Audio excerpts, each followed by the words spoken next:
yan. Half up. Hindi siya full. Kaya pala napuputol. Alam mo, si Facebook kasi, alam nga naman mag-ano yung hindi rin siya kumita. Hindi pwede kasi full. Puro rin pala. So, kung gusto nila manood, mag-subscribe sila. Parang yung mga short videos, di ba? Hindi pag hindi mga ilang minutes. Kaya pala napuputol. Sige na, mag-subscribe ka. Magaling. Business na nito. Business na Facebook. Kaya nagtataka ko. Parang bitin yung mga video. Di ba? Tapos sila manood ka ng ads. Oo.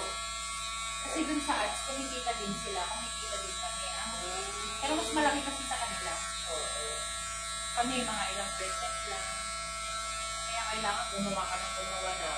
Dapat daw everyday may post ka sabi mo. Labi ka niya nga, kailangan makagawa ka nito. Kaya may hashtag, kaya yung Facebook na sabi na kailangan maabot mo ito within a week. Kaya kailangan maging kahit simple lang. Kasi kung hindi ka niya i-monetize. Sasabihin niya sa'yo, ano ka na naman, hindi ka mag-earn. Diba? Akala ng iba, ano lang, pero hindi ka kailangan ko.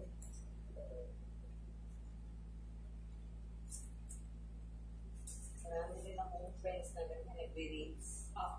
Wala na, hindi na kumikita ang reels ngayon. Talaga? Nagbago na. Ginawang content monetization na hindi na reels. Hindi na nakikita sa reels. Ano yung mangyayari sa kanila pag nagre-reels sila? Mag-reels ka, pero hindi doon ka kikita na ngayon. Hindi ba gaya noon? Inago niya bago lang. Ang inano niya, content monetization. So, gumawa ng video. Hindi mo alam kung alin doon ang kikita. Depende sa views. Depende sa views. Depende din sa ni Meta. Kanina na ngayon, hindi na kumita masyado ngayon. Dati kumikita ako Nakita ako ng yung mga friends ko na nag-reels din hindi pa na yung nila. Hindi na. Kaya pala tumigil na rin ito. Tumigil na yung iba. Pero meron siya, kinaray lang niya Facebook yan. Pang-promotion kasi bumabagsak na siya dahil kay Instagram Kaya medyo sila, tinitingnan nila siguro. Para ma-maintain yung Facebook. Kay Instagram, kay Facebook, kaya, diba? Nililink din pag nag-post ka doon, nalilink din kay, nakikita. Dami na nga.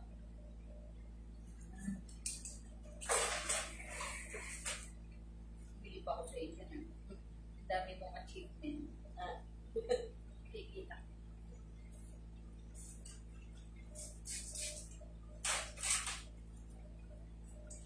Mga pasalong. So, ilalim ng tinga dyan pag ganon. Ano ba naman hair mo? Tinitignan mo nga hair mo Sabi ko ba, magpapasin dyan Matiis ko. Oo nga. Hinintay ko talaga yung graduation bago magpano. Para isang pagsak.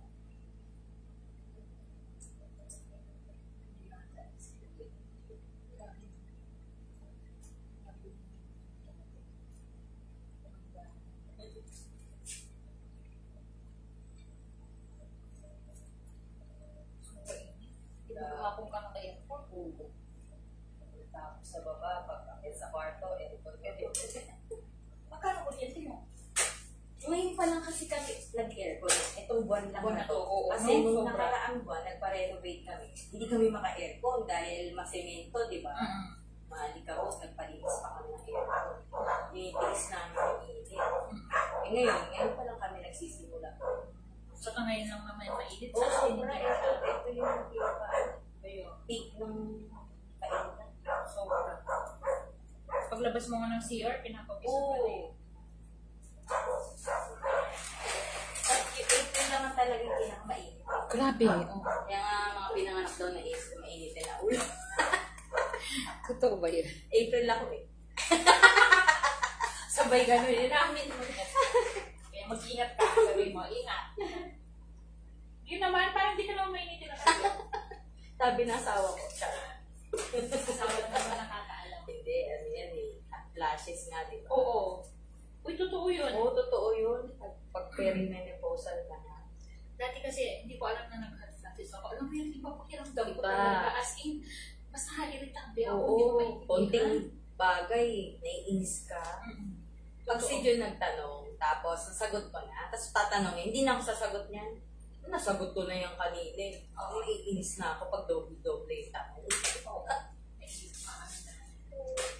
Irritable talaga. Hormonal talaga. Saka hindi yung ano, alam mo yung iba pakiramdam. Oo. Mainit ano, as literal. Nagtanong nga ako, nagtanong ako sa guard ng mall, nakakaya sa BGC pa nga eh. Nagtanong ako, sabi ko, may aircon kayo? Sabi mo.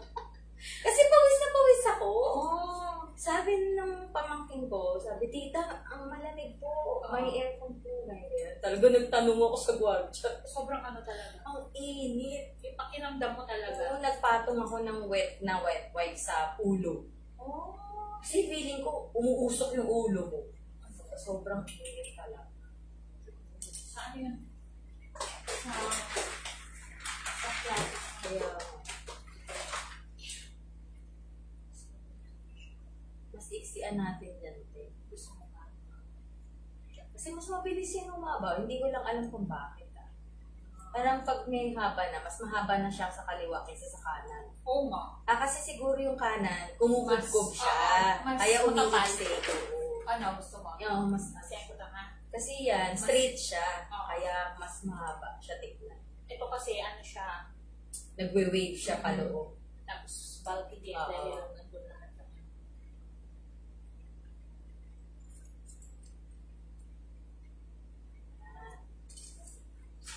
Okay na yan. Okay na yun doon sa kabila.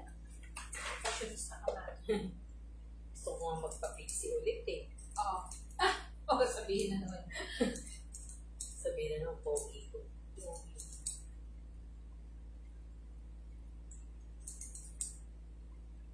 Siyan mo, di pa nagpaayos.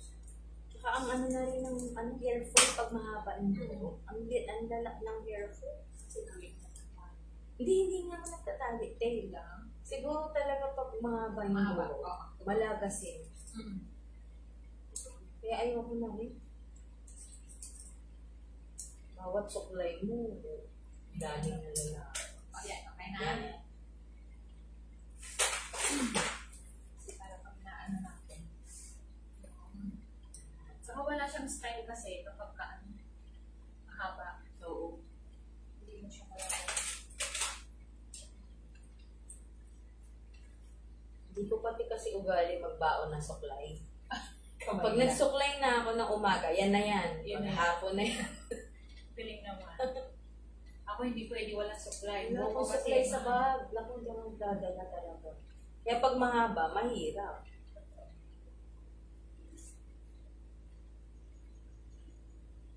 And then,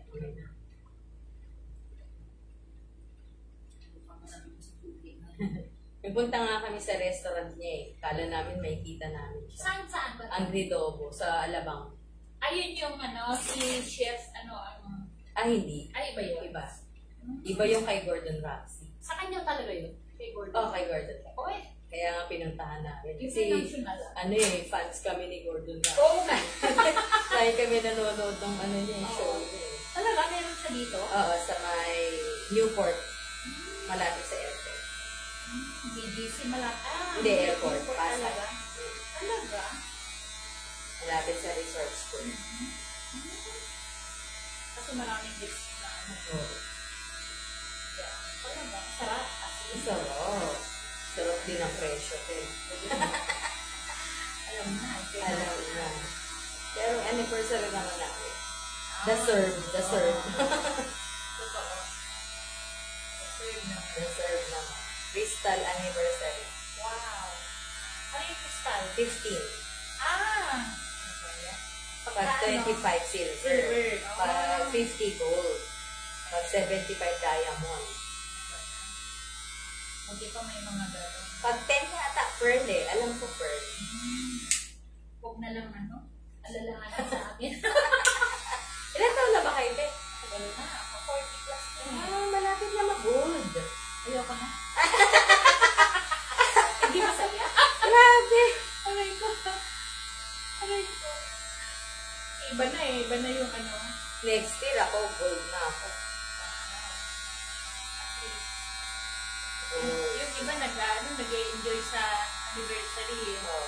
Kami hindi na eh. Parang ayoko na. Sana hindi kita nakita. Aray ko.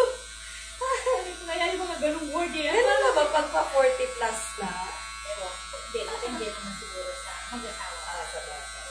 Kasi lahat naman napagdadaanan. May asawa kasi Tsaka ikaw kasi nag-abroad ka eh, no? May mga time na hindi kayo magkasama. hindi lang may masyadong na ano sa isa't isa. Correct, nasama. Kaya, sige na. Di ba? Pero nakakatuwa yun, di ba? Kasi, talagang ano, inaano nila yung kasal nila. Correct. Nagpapasalamat sila. Kasi, minsan may gusto nila. Kasi, Na-enjoy nila yung marriage. pero kung hindi, parang ayaw mo na alalahanin. Oo nga, no? Parang isang masamang panaginip. Panaginip. Pabalik na rin po ako. Kung ba, ibabalik ko lang. Parang, ayaw kitang makita ka. Hala-hala ka sa daan. Kahit anong gawin So, ko. dalan dati, ang pogi-pogi. No? Feel ko lang. Ano ka, it's a joke. Naniwala ka naman. Naniwala ka naman. Yan. Pagkukog yan. Hindi ko siya yung parang pa-barbers na.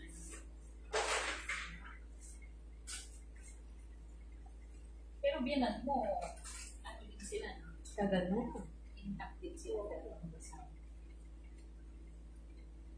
Sa lalaki kasi yun. Ang babae kasi dinadala ng lalaki. Sa marriage, ibig sabihin kung maano ang lalaki, ang babae talaga. Nag-ano lang naman kasi ang babae. Kung ano lang yung ginawa mo sa kanya, yun lang naman ang iaanin niya, di ba? Susuklian. Susuklian. Kasi ano kanya eh, partner, hindi mo siya katulong. Pag ginawa mong katulong, aba eh, susuwag mo niya. Yes. Kasi hindi naman ganun dapat.